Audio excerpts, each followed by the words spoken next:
everyone, welcome to Sweet Bailey Acres. Whew, it is a hot one out there today, and actually tonight it's really hot. But we're gonna go ahead and go over a video tonight of what to do when you get some new chicks. What are some starter things that you need to be prepared for and to have prepared for them to make your chicks grow successfully.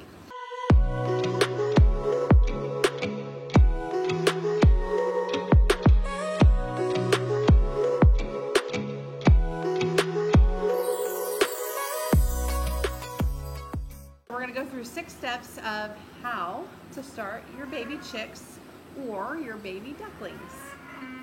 So the first thing you want to do is make sure that they have shelter where they can be safe from mice, rats, foxes, snakes, dogs, since Flash decided to go ahead and grab one out of the box and take it out into the yard and gently just be with it and lick the heck out of it because he was just giving it kisses.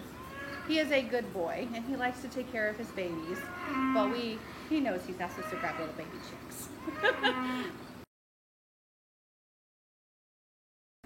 Flash stole a chick, took it to the yard, and just sat with it. I didn't want to sit with it. Oh.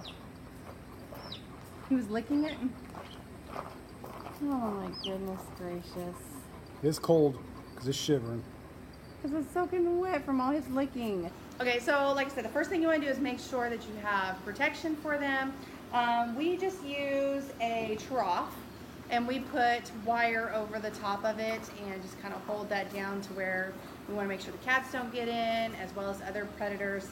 So you just want to make sure it's big enough for as many chicks or ducklings that you have. We just got 5 chicks and 2 ducklings, and so this trough should be more than enough and they should be able to grow pretty good size before we put them out into the coop, before we actually have to remove them from this. So think about that as well. Don't just think what do they need for the next week or two.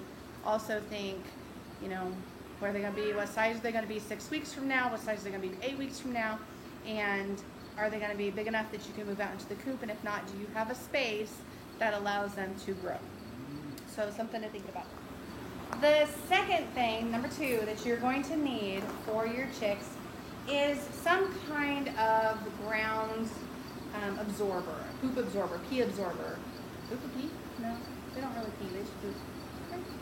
Number 2, you're going to need to make sure that you have some kind of ground barrier, something that can absorb whatever with their poop, their water, spilled food. You want to make sure that it can be absorbed. And so what we use is just pine shavings, and we just take it and we sprinkle it all along the bottom. And you don't want to do too much, because if you do, then you're going to have to take a whole lot out whenever you go to change it every anywhere from 1 to 3 days. So just do a good even coat along the bottom of whatever your surface is, and then that way you can just kind of scoop it out or change all the shavings. Or if you only have a few like we do, we may not even have to change this except maybe, you know, every 5 to 7 days. So because they have plenty of ventilation as well as plenty of room to keep everything dry. So you want to make sure you have something in the bottom of wherever you have them. Whatever you put in, you don't have to make it perfectly even all around. Just make sure there's some covering, because they're chickens, and we're adding some ducks too, but they're going to scratch around and enjoy their little scratching and kind of spreading all of this pine wood around. So you don't have to be perfect. I think we got enough. Justin, what do you think? Good? Okay, number 3, we want to make sure that we have plenty of food for them. And you want to make sure you get crumbles. Do not get pellets because they will choke. So you want to make sure that you get crumbles. There's chick feed, there's duck feed. It's basically the same thing. We just got this brand. We have nothing to do with it. No endorsements, anything like that. It's just one that we picked up at the store while we were there getting the ducklings and the chicks. But it's just a duckling and gosling starter grower. Some of them come with antibiotics. Some of them do not. I usually buy the ones that do not come with antibiotics. Okay, So you'll also want to make sure that you have something to put the feed in. You can buy these at the store as well. This is actually a bigger one that has a whole bunch of slots in it for our bigger chickens. You can also get ones like this that have, it's just a little, you can put a mason jar or a plastic little jar here in, and it's just got little holes for the chicks. You have to fill it up a little bit more than you would if you use a bigger one, but you're gonna be out checking on your chicks anyways, so either one works perfect. We're gonna go ahead and use the bigger one. So I'm just gonna fill it up.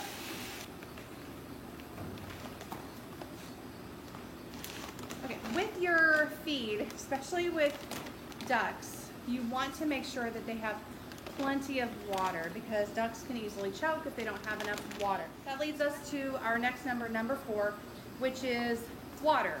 So you want to make sure you have something to put their water in. And just like the feeder, they also have mason jar ones that are for waters, and it just has little slits that the water leaks into. You want to make sure you don't get something like a big bowl that they can get into and drown. So you want to keep it shallow enough.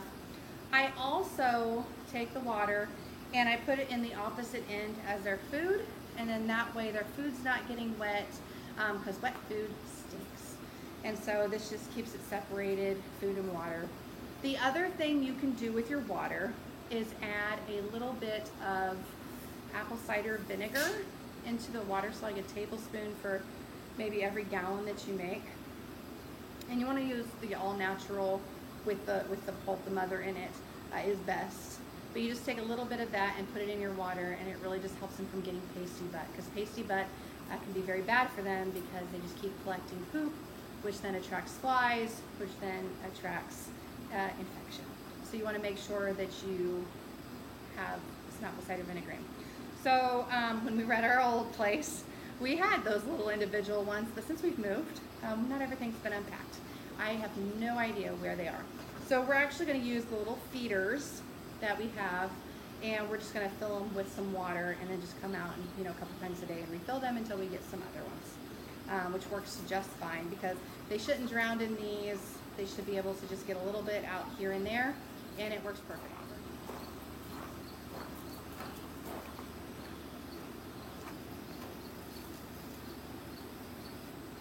I also try and put it down into the chips down far enough that they're not going to tip it over because then they'll lose all their water. And so I want to make sure that they try and keep it as flat as can be. And I also usually try and take some of the wood chips, kind of move them away from the water, because what happens is as they're trying to get into their water, they end up getting the wood chips in the water and it absorbs all the water.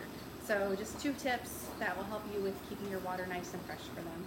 It is summer, it is hot. Number 5 currently is not needed, and that is a heat lamp. But if you're starting them in the spring, when a lot of people do, that's when we've always done ours. This is actually the first time we've decided to go ahead and purchase ours at the end of the summer to raise in the fall. We've always gotten them in the spring where we start them with a heat lamp. So right now they're in the barn. It is definitely toasty and warm in here, and they don't need this in the barn. But if you have them in an area, like say you have an air conditioning barn or garage that you're keeping them in, a heat lamp would be beneficial for them because you don't want them to get too cold. What you do is we just always buy the ones that have the little clamps here, and you just clamp it onto the side and you point it in their direction. Now, if they're like this big, you want to make sure they are able, you want to make sure they are able to get underneath the lamp without touching it. That way they don't get too hot, don't get burned. So you want to keep it up a distance that still allows them to get underneath it. Or you want to make sure they have enough room to also get far away from it if they're getting too hot. So just know that distance. Sometimes it really... Justin's over there trying to make them a top for this so that way no animals can get into it. But where was I? This fly won't stop bothering me either. Lights. So the other thing you want to make sure that you could do is, when we first started, because we were trying to figure out exactly where did we want this, were they getting too hot? And if you're a beginner, it's always really good to get a thermometer. And so we just took like a little outside thermometer and we put it on a string, and hung it down into the area to see how warm it was staying for them, because you want to make sure they're warm enough. So a heat lamp, number 5, is a great source to keep your chicks nice and warm.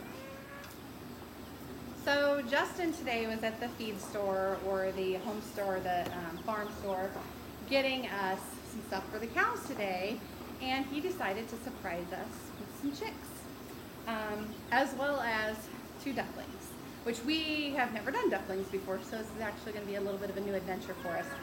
You can show her what we got. Ready? You ready?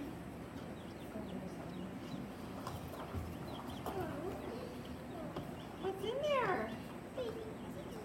And what else? What's this?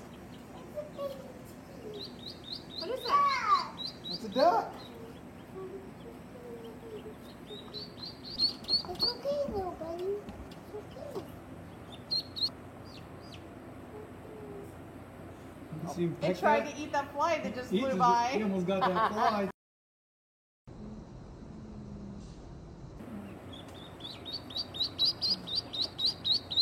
You say hi to everybody? Hi, everybody. I'm a ducky. Should we- Going to fly away. What should we name the little duckies? I don't know. Duck, duck, goose. But it's not a goose. I know. But the very, very first time that we ever raised chicks, we got 4 barred rocks. And honestly, out of all the chickens that we have ever raised, or chicks that we've raised, barred rocks are still our favorite. They're hardy. They are great with heat and cold. They were kind. They were nice. They didn't try and run from us or peck at us. They were really, really good chickens. Do what? I have them in my hand. Yeah. Okay. Flash just decided to jump up in the side-by-side looking for chicks. So, anyways, I got the little chicks, and then I believe, I haven't looked them up yet, but I'm pretty sure the ducklings that he got us are mallards. So they'll be beautiful. I'm excited. I actually think that they're both males. I'll have to look, but I think they are. We'll have to see. So what I'm going to do now is just put them down into the enclosure.